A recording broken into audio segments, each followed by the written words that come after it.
Our special guest this week is none other, and I said earlier, one of the best in the business.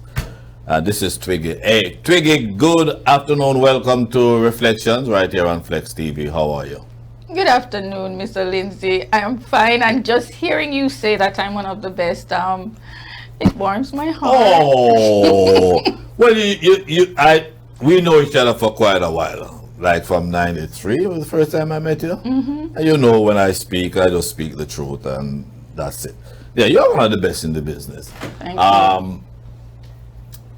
Let's go back to the first time I remember having a good time with you. I was writing for X News at the time. Yes. And they called me and said that Buju is gonna be in the Bahamas. Mm-hmm. And they want me. I was in Jamaica for some reason, but I should just stop in the Bahamas and continue to New York. And I'm like, okay, Frankie Paul, Buju, Twiggy, I don't remember the rest of the package.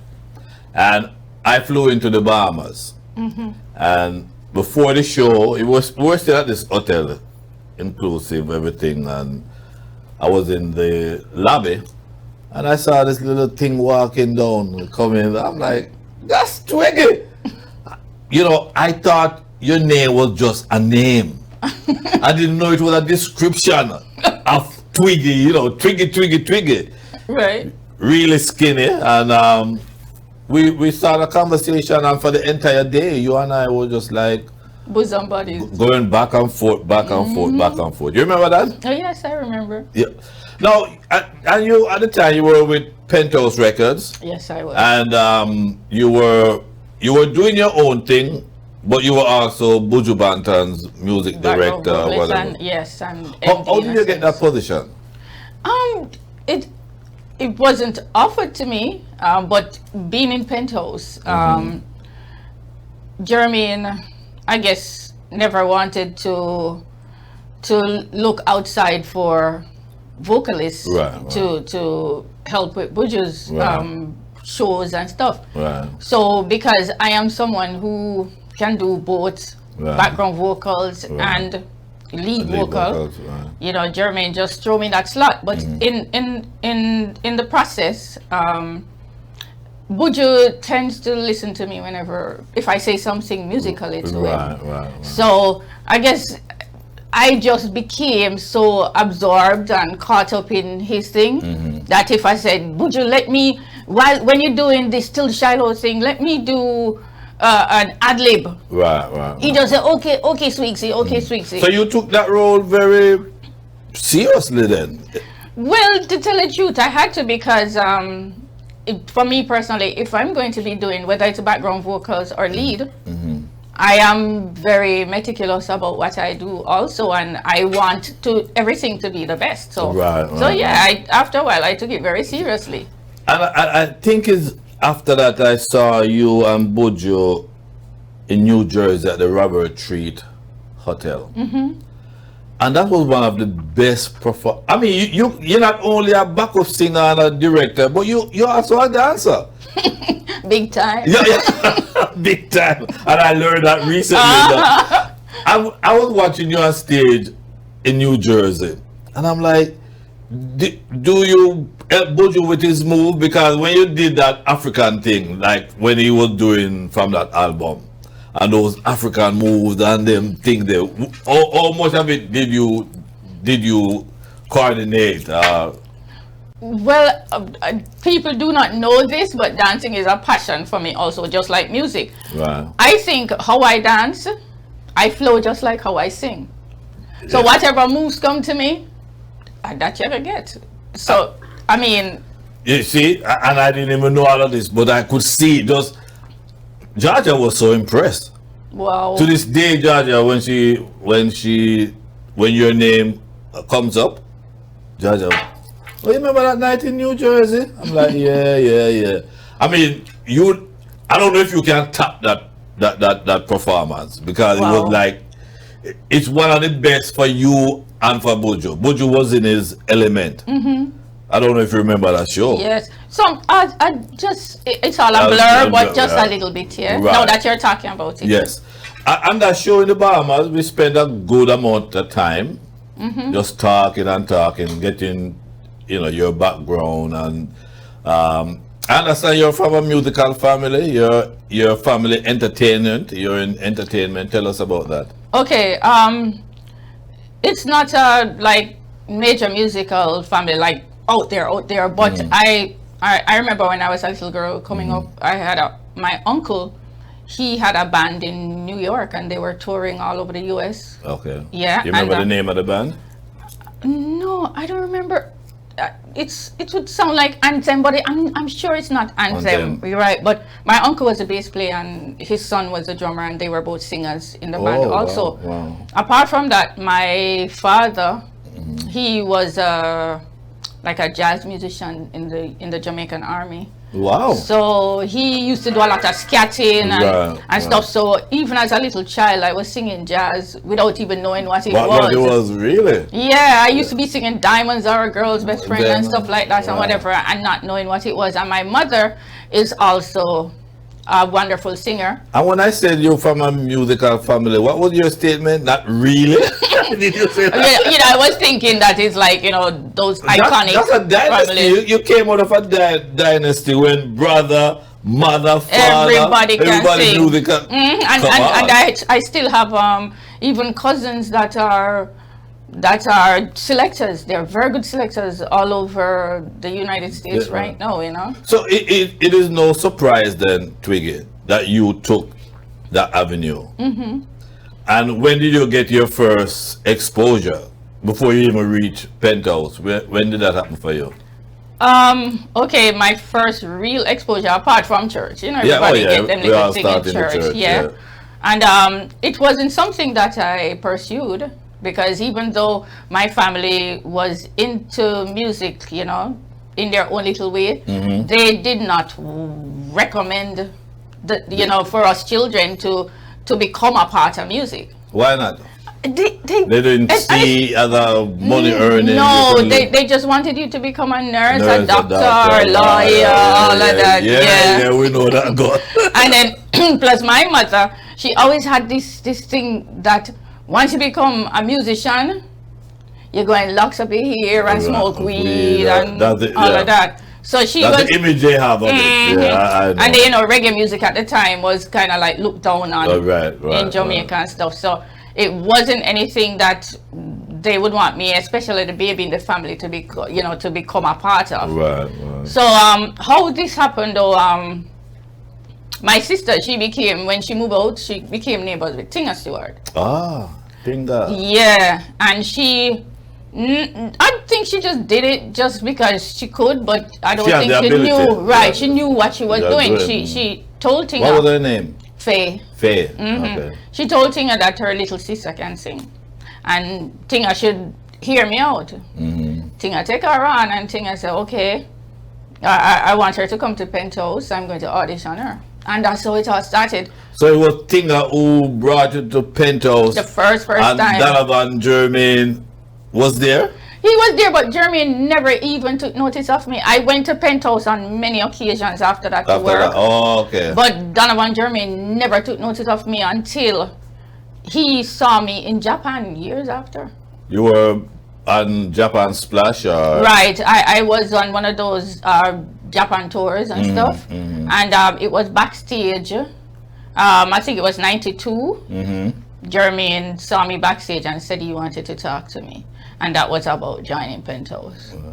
And you knew once that happened, that's it for you? Well, you used to hear about Penthouse, like Penthouse is like the big thing, yeah, that was like the big thing and stuff. So it's like you automatically know that it's a big times. Yes, but I never knew it would have hit off so fast, because I was doing very decent on my own in Japan and stuff with the Japanese and stuff. I had major songs and a really big time album with Takian Records and Sony Japan and stuff. Outside of your family, who were some of your influences? I used to love in reggae. J.C. Lodge was one of my favorites. Oh wow! I used to love singing. Nice. I used to love singing her songs, especially gonna make it up, you know, and stuff. And I loved Pamal. I loved Nadine, because Nadine was like my little. Yeah. You know, she was young like me, right, and she was cute, and like, oh my God, Nadine, and you know it can happen, and stuff. And you know, for the males, you know, you always love Berry Salmon, Dennis Brown and stuff. I never used to hear a lot of the males in my house except when my sisters. I have some sisters where they love Dennis Brown and Gregory Isaac and stuff. So when mommy them not there, them used to turn up the even music. play the music. They say you hear them stuff there, you know. There's one thing about you that I when I say you're one of the best in the industry, this is where I'm coming from. You have the ability to jump from a falsetto to a regular tone voice. Or you get that done? Because some of the songs, them, just like you did JC lot just a while ago, that high pitch. And then you have times when, is that Twiggy? When do you decide to use one voice or another? You know, no, me notice them things there. No, me never notice them things there. But what happened is I go with the flow. It's according to the instrumentation. And it's according to the song that I'm writing or singing, and it's according to my vibe.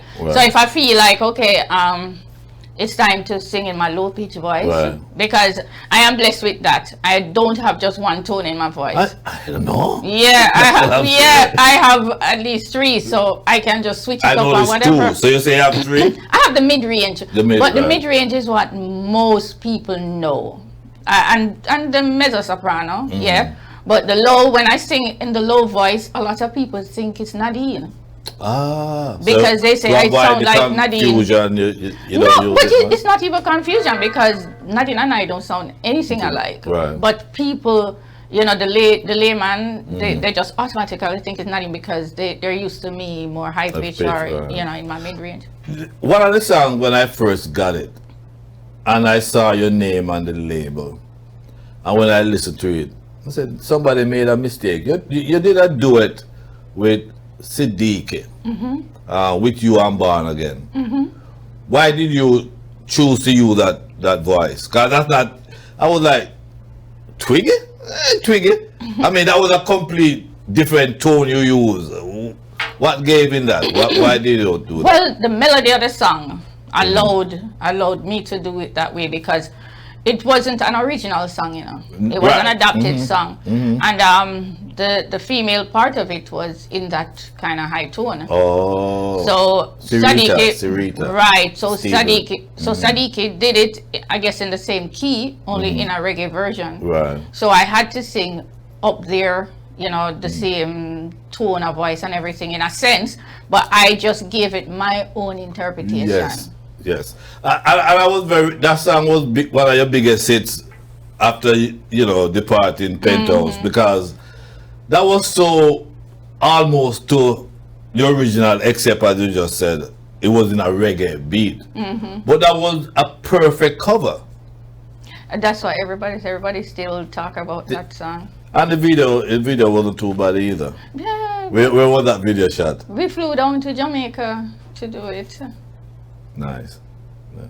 To see you on the beach is like, did you get any sponsorship from the Jamaica Tourist Board? Because you did a good job. Not a thing. Which beach was that? I have no idea, because I was just in the car and them just drive me go somewhere, and if them there drive me go back a bush, you have no clue. I had no idea. It was somewhere over in, as a matter of fact, it was probably Port Royal? Maybe it was Port Anderson. Elsha. Somewhere over, I know it was Saint somewhere Catherine. up in here, somewhere up there, and some big gate or something like that you go to. I'm not sure. It was somewhere up where there. in Jamaica are you from? Kingston. I lie. You're from Kingston. Right under the clock, my bad. Arbitrary? No, well, I used to live near Arbitrary. Oh, okay. That's a phrase that they have where you. I know. It's born under the clock. No, a couple of years ago, I went somewhere here since I relocated to Florida.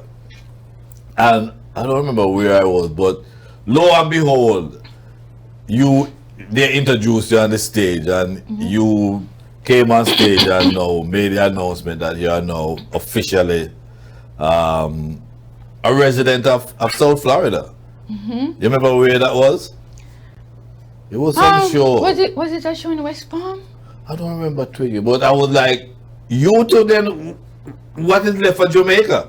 if Twiggy can't, you know, them already have Marcia Griffith, them don't have Freddie McGregor and all various little bits. I know everybody. You come join. Well, it wasn't deliberate. I am now in South Florida back and forth because of marriage. Oh, okay. And my husband was here. My husband is from here, so I had to just come and be a part of the whole South Florida thing. So where do you call home right now? I prefer Jamaica. So that's where I want to still call home, but I am in South Florida a lot. So you know what? I have the best of both worlds. Right.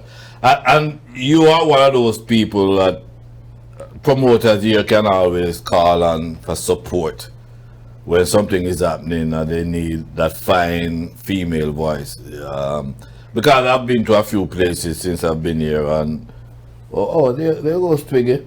Are you available in terms of, you know, when a promoter calls on you, either a pay gig or just to sing the Jamaican anthem or something?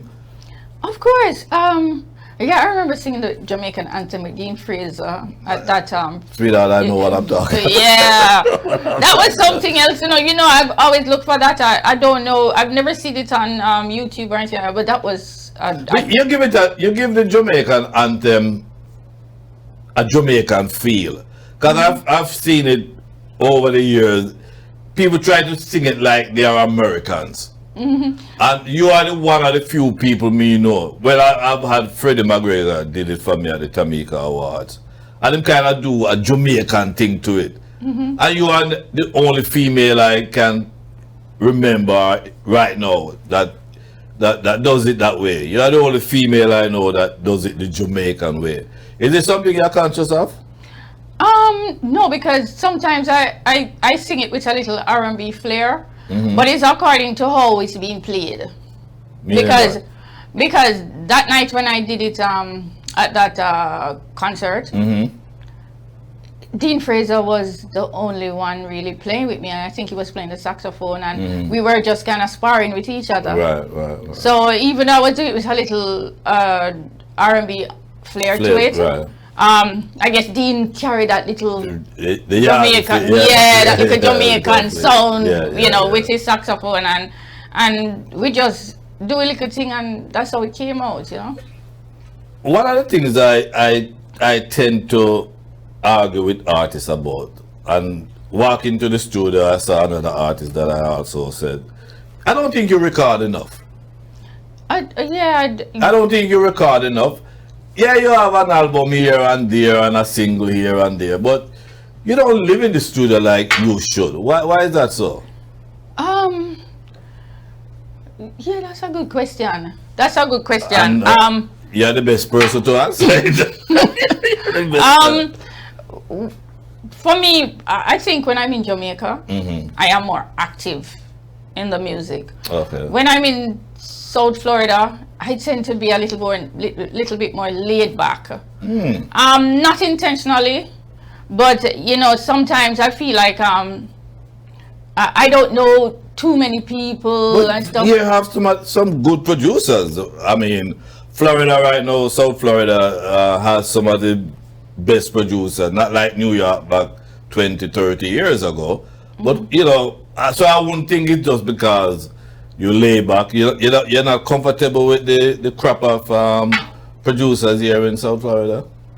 Really and truly, and this might come as a surprise to you, in South Florida, I am not approached a lot. Really? By neither the promoters or the producers. They tend to, I don't want to use the word. A big star like you, unapproachable, or? I have no idea, but they don't approach me a lot. So for the most part, I have one or two studios that I work out of, and you know, if they have a rhythm where I run, but you know, I'll go on that, or you know, someone will send a rhythm from out of town or something to me, and I voice on it, or I'll come up with something for myself. So you know, for the most part, no, it allows me not to record as often as if I'm in Jamaica. So you do have the desire to record more, it's just that you're not. Okay. And then at the same time too, I'm very picky of late, because when I do something, I put my all into it, and I hate when you do a song and it falls through the crack because lack of promotion, lack of marketing, you know, no push behind it, you know. So you just sing a song just to sing a song, write a good song and sing out your life, and then nothing. So because of that, I have turned down many producers. Well, you didn't turn down Love Lost though. Well, Love Lost was my idea. Yeah, okay, tell us about your latest single, just enter the South Florida chart. Nice tune, you didn't turn that down, so tell us about that. How did that come about? First of all, I must say thank you for you talking to me? Yes. You're talking to me? What did I do now? I didn't do it. So Love Lost, right? It's a young guy. He's an artist in his own right. The label is called Zyfex, and his name is Rupert Green. His formal name is Rupert Green. But Rupert, I've seen over the years, Rupert is such a determined young man with music, and he tries to do everything with such good quality and stuff. And he's a friend of mine. Right. So over the period of the pandemic, my husband wasn't here, and Rupert jumped around. I helped me, and I said to him, you know what, Rupert, you see, because of how you persist with the music and stuff, and you have been of such great help to me, you know what, I'm going to do something for you. So I said to him, I'm going to do something on your label, so it can help to draw attention to you, and then you can do your thing after that. That's what you call a friend. I try to be like that. You have to call a friend. That's a good friend. I try my best to be like that, because I always feel like do unto others as you would have them do unto you. And you know you have a name, and you know if you come out on ABC label, that's gonna draw some attention. So you know you have that name. So that song is a gift. Yes. To Rupert Green. Oh, nice. That is so nice. Yeah. Album wise, what's going on with your album? Are you working on an album right now? I have quite a few people that I'm talking to.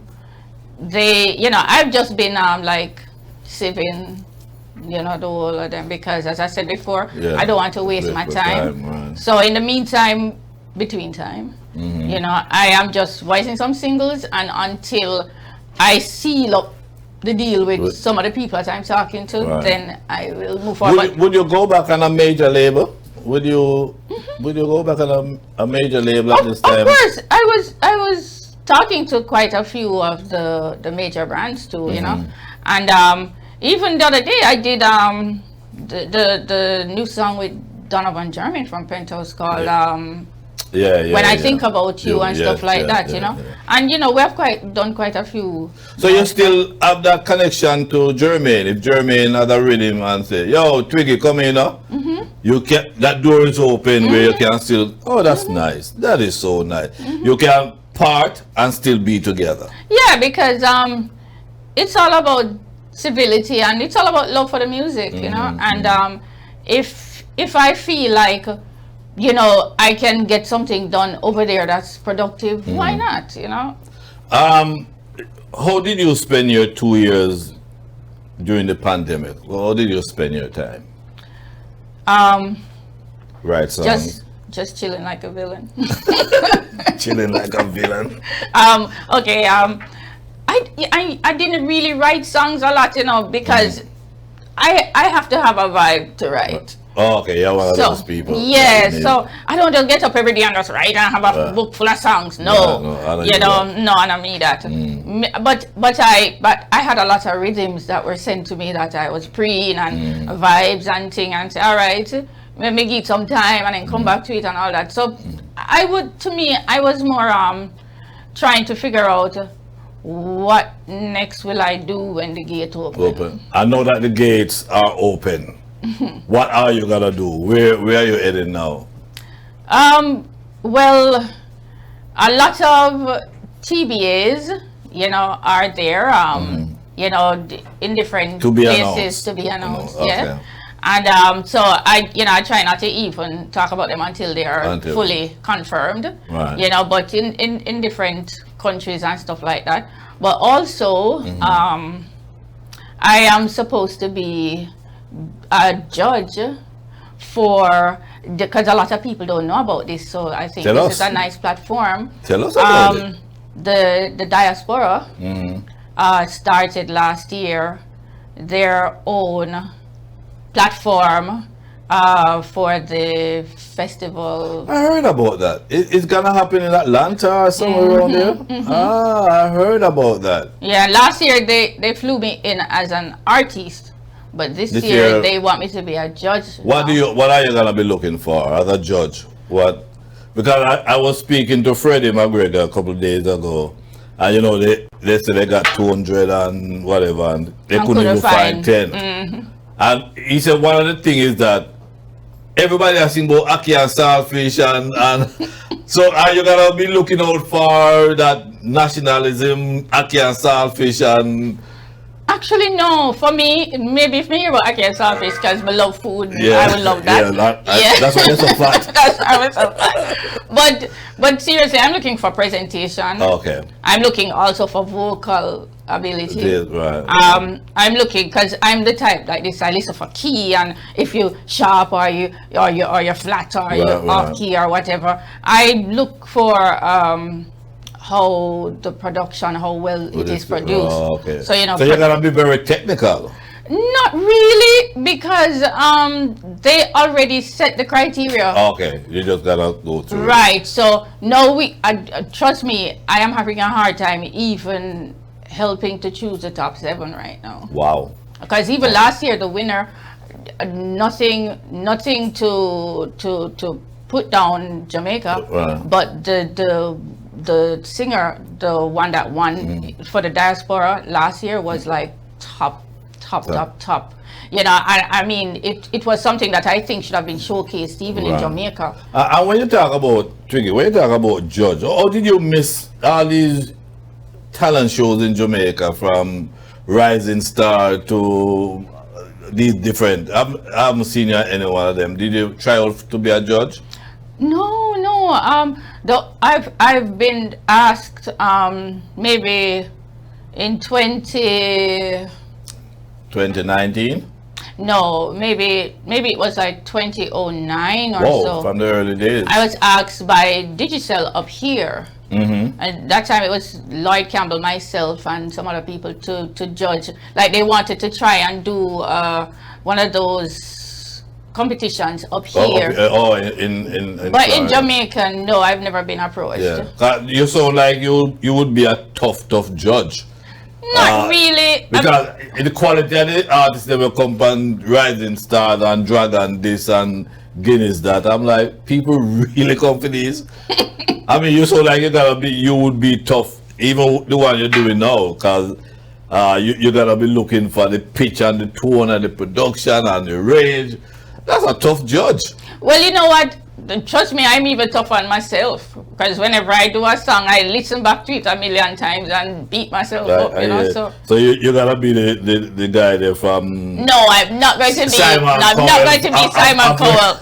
I'm going to be more like what's her name, Paula. Oh, send through everybody. No, I wouldn't send through everybody, but I'll be, because for me personally, I do not like to let people feel like you cut them down totally. But, if you have come good, Twiggy. You would be a Simon Cowell. Yeah, I would be. Yes, you would be 2 Simon Cowell in one. Yeah. But I am the type that I like to encourage people, because I know in this industry it can be so hard. A lot of people want to become a part of the industry, but sometimes they get rejected in the harshest way, and sometimes them have some good talent, just to somebody to help them to bring it out. You know, so I've heard that before. That's the kind of judge I'm going to be, to encourage them to go back and try this again or something. You know.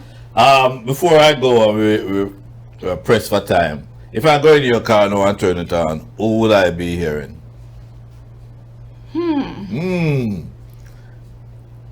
That's Twiggy, you don't play. Yes, sir. You don't play. You don't have your cassette or your CD or your Bluetooth listening to somebody.